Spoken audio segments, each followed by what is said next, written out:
Okay, welcome to the overhead tricep extension, and we're using a dumbbell. So more important than anything here is that you make sure you control this movement.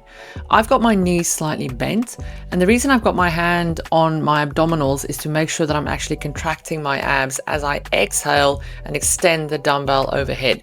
Now, as you can see, the dumbbell is only coming down to about a 90-degree angle so that it almost hugs your earlobe. So once you get to that 90-degree angle, you want to lock out straight away. You don't need to lower it any lower, and you're just exhaling and extending that dumbbell all the way back up to the top.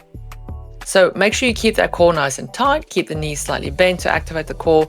And again, as you can see, the dumbbell only lowers to 90 degrees and it's lowering itself down on the opposite side of my head. So I inhale on the way down and I exhale as I extend that dumbbell all the way back up again.